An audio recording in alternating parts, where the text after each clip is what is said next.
안녕하십니까. 조선일보 경제부의 박사기자 박연철입니다. 이 시간은 받으면 많이 버는 박연철 박사의 머니머니 시간입니다.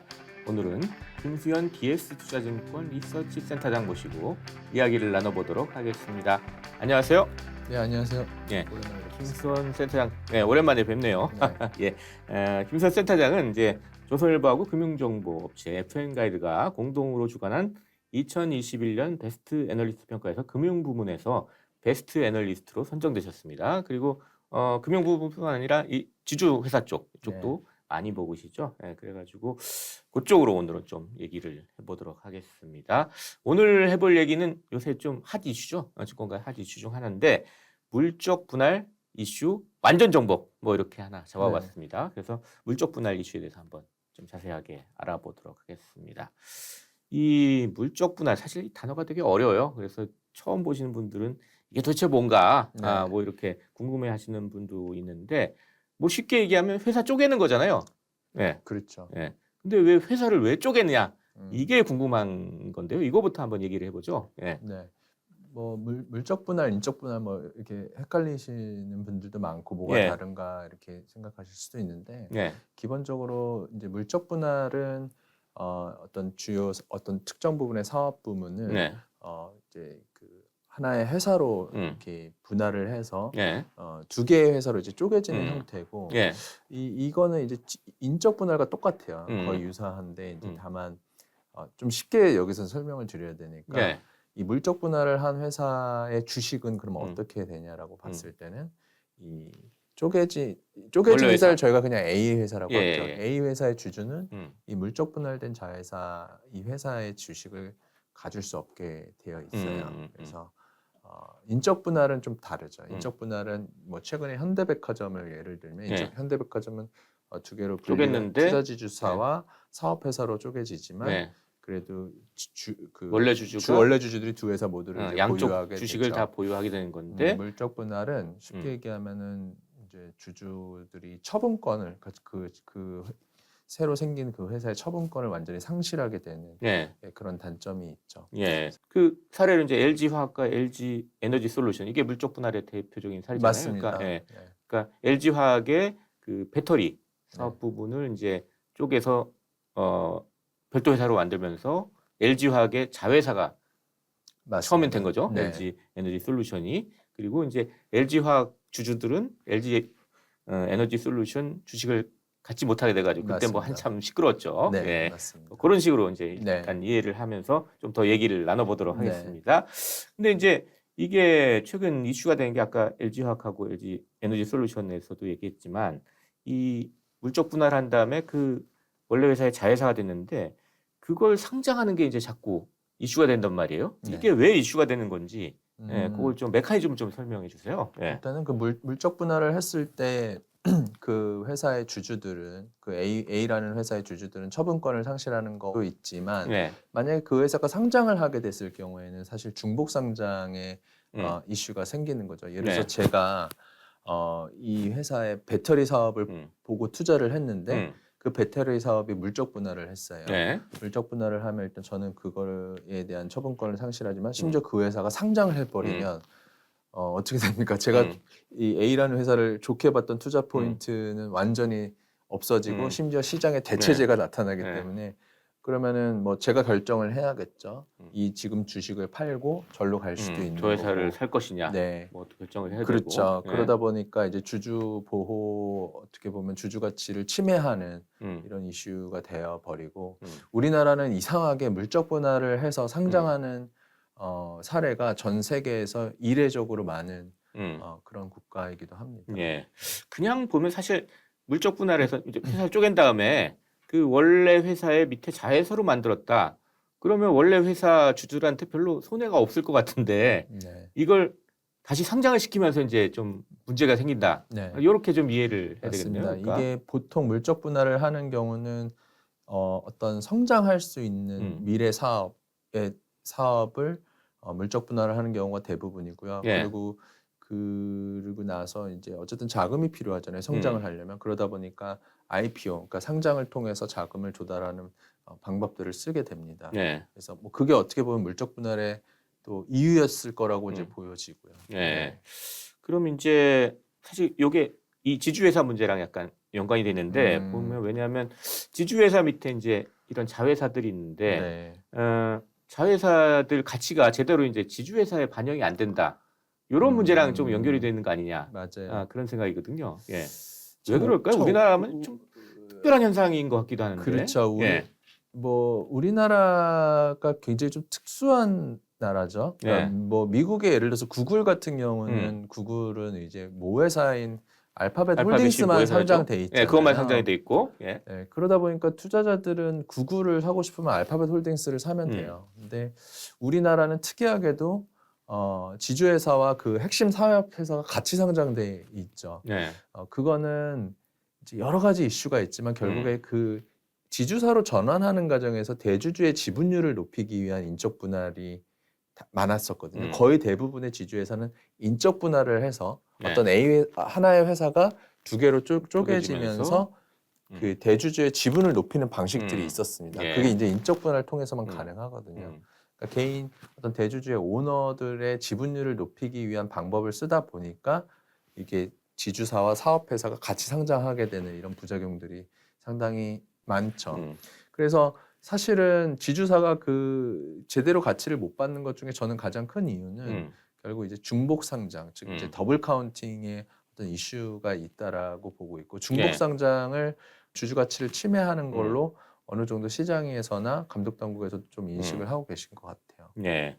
그래가지고 이제 정부에서 이렇게 이제 물적 분할해서 자회사를 만든 다음에 네. 그걸 중복 상장하는 요 문제점을 좀 문제점에서 이제 소액 주주를 좀 보여야 된다라는 네. 생각에 지금 규제 방안을 만들고 있잖아요. 그렇죠. 네, 어떤 방안들을 지금 만들고 있는 거예요? 이번 정부에서 이제 대선 공약이기도 했었고요. 네. 그래서 일단은 첫 번째는 물적 분할을 한 회사가 네. 그러니까 처음에 아주 극단적이었을 때 이제 물적 분할 자체를 못하게 하겠다 이런 그건 내용도 아니겠죠. 있었지만 그건 그건 굉장히 아니에요. 어려워 예, 예.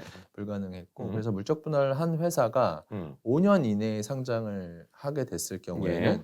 이제 두 가지를 하겠다는 거예요. 첫 번째는 거래소에서 주주 보호 노력을 최대한 했는지를 살펴보겠다. 네.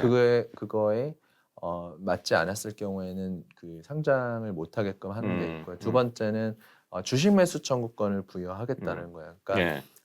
뭐냐면은 제가 A라는 회사의 주주였는데 그 회사가 물적 분할한 어떤 회사가 있어요. B라는 회사. 그 예. B 회사가 상장할 때는 저한테 그 A라는 회사가 제가 가지고 있는 A 주식을 이제 사주는 거죠. 네. 그게 그런 두 가지. 이 두 가지고 또 하나 세 번째는 뭐였냐면은 이 B라는 회사가 상장을 할 때 A 회사의 주주들한테 신주 인수권을 먼저 부여하는 거예요. 그러니까 청약이나 이런 것들 우선순위로 배정을 해주는 거죠. 네. 원하는 사람들한테. 근데 네. 그거는 여러 가지 사회적 비용이 많이 들어가고 시스템적인 혼란이 가중될 수 있어서 요거는 이제 사실상 무산됐고 방안에는 있는데 네. 좀 추진이 추진이 보인다. 어려워졌고 예. 일단은 주주 보호 노력을 면밀히 검토하는 것과 그다음에 주식 매수 청구권을 부여하는 이 두 가지를 도입하게 됐습니다. 그런 이제 규제가 방안이 나왔는데 일단 아직 확정된 건 아니고 이제 계속 이제 추진이 되고 있는 거겠죠? 네. 거의 사실상 이제 이게 상법 개정도 네. 그러니까 주식 매수 청구권 같은 거는 여러 가지 법안 그 관련 규제나 이런 것들이 이제 해결이 돼서 내년 상반기 전까지 아마 이게 도입이 될 거라고 보시면 될 것 같아요. 예. 그럼 어쨌거나 규제 강화 이제 뉴스가 나오니까 뭐 당장 SK온이나 뭐 쓱닷컴 이런 데서 상장에 제동이 걸린다. 뭐 이런 뉴스들이 지금 좀 나와요. 요건 어떻게 좀 봐야 될까요? 지금 물적 분할을 하고 그 물적 분할이 된 회사가 상장될 가능성이 제기된 회사들을 제가 리스트를 말씀을 드리면 예. 일단 KT, KT는 클라우드와 IDC 사업을 사실상 이제 분사했죠. 예. 사실 물적 분할은 아니었지만 현물출자 형태이기 때문에 사실상 물적 분할인 거고. 그리고 신세계그룹이 이제 SSG를 물적 분할한 상태였고 SK 이노베이션의 SK온을 물적 분할을 했고요. 그다음에 이미 이제 SK 케미칼은 이제 바이오사이언스를 물적 분할하고 상장까지 지금 한 상태죠.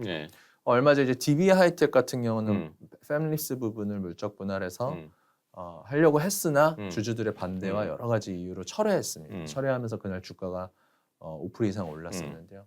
그래서 지금 이 회사들 같은 경우가 지금 굉장히 시장의 관심을 이제 받을 수 있죠. 어떤 일단 과연 물적 분할을 해놨는데 해놨는데 상장이 될 거냐? 상장을 추진하죠. 근데 아주 특이한 점은 이제 KT 같은 경우인데요. 예. KT는 IDC와 클라우드를 분할하면서 그렇게 얘기를 했었어요. 우리가 상장을 할 경우에는 이 KT 클라우드의 주식을 KT 주주들한테 현물 배당하겠다. 상장 전에. 예. 뭔가 대책 그러면서 만들겠다. 정관까지 변경을 한 그래요? 아주 모범적인 사례로 꼽히죠. 그렇지만 뭐 어쨌거나 이제 그러면 이제 정부 규제 강화에 따라서 조금 변화가 있을 수 있다. 말씀하신 대로 이렇게 정관 변경까지 하는 그런 데가 이제 생길 수 있는 거고요. 근데 이제 정부 방안에도 불구하고 쭉 보면 모회사하고 자회사가 중복 상장되는 이 문제는 그대로 있는 거잖아요. 처음엔 좀 금지할 것도 생각을 해봤는데 그건 안 된다라는 결론이 났다는 거고.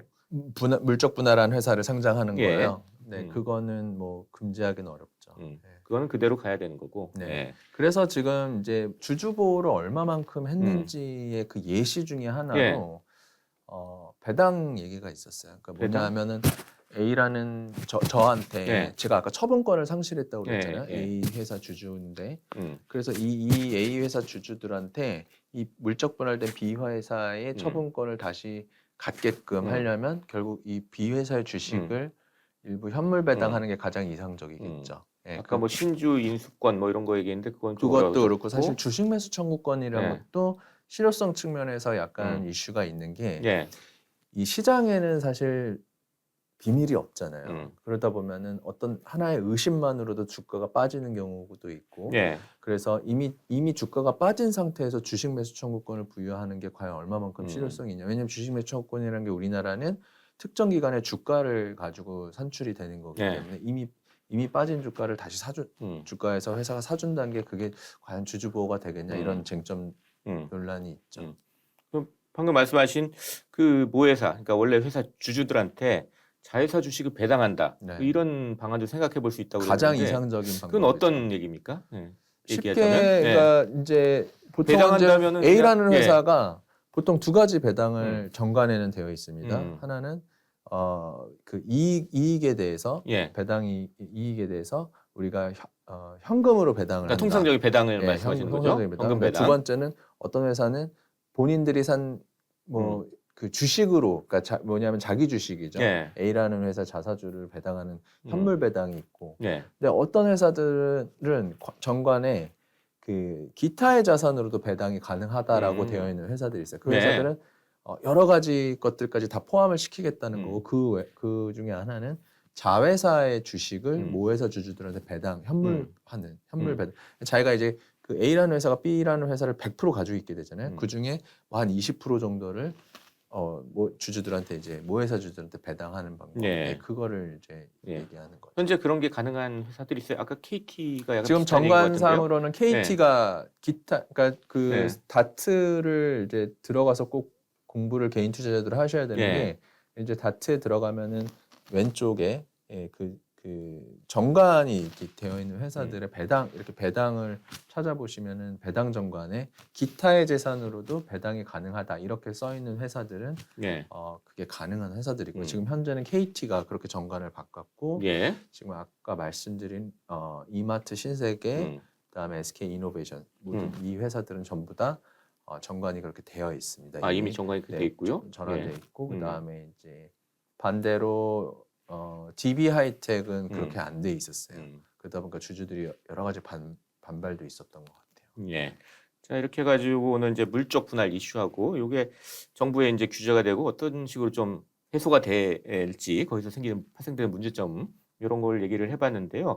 그럼 이제 이 물적 분할 자회사 상장 규제 요거에 따른 어떤 투자 전략 쪽을 이렇게 좀 정리해서 한번 얘기를 해보죠. 마지막으로. 네. 어쨌든 이번에 이 제도가 잘 정착이 되고 그 기업들이 전향적으로 그런 베네핏을 주주들한테 주겠다라는 의사결정이 이뤄졌을 경우에는 아까 말씀드린 기업들의 기업 가치는 분명히 단기적으로 올라갈 거라고 보고 있고 또 저희가 이제 보는 것 중에는 SK그룹인데요. SK그룹 같은 경우는 뭐 물적 분할을 한 이노베이션을 제외하고 이제 GSK를 말씀드리는 건데요. 음. 이제 물적 분할을 하지는 않았지만 어쨌든 상장 예정인 자회사들을 좀 일부 가지고 있기 때문에 예.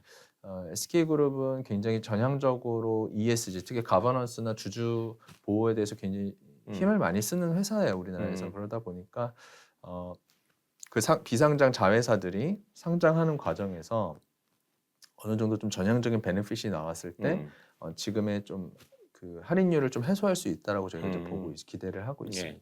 그럼 그쪽들을 앞으로 좀 네, SK그룹은 좀 저희가 조금 유심히 보고 있어요. 봐야 될 것 같다. 이렇게 정리를 해볼 수 있겠습니다. 자, 오늘은 김수현 DS투자증권 리서치 센터장 모시고 물적 분할 이슈 완전 정복에 대해서 얘기를 해봤습니다.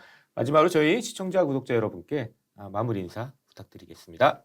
우리가 코리아 디스카운트 여러 가지 이유가 있었는데 결국 이런 중복 상장, 특히 이제 대기업들의 이런 물적 분할 후의 상장이라던가 이런 것들이 지금 코리아 디스카운트 가장 큰 이유로 지금 지목되고 있습니다. 그래서 정부도 나서서 이거를 지금 규제를 하고 있는 상황이기 때문에 이게 어느 정도 이 제도가 정착이 되면은 한국 시장이 조금 더 건전하게 발전할 수 있을 거라고 저희가 기대를 하고 있습니다. 네, 감사합니다. 박연철 박사의 머니머니, 지금까지 김수현 DS투자증권 리서치 센터장, 그리고 저는 조선일보 경제부의 박사기자 박연철이었습니다. 그럼 다음 시간에 또 뵙도록 하겠습니다. 감사합니다.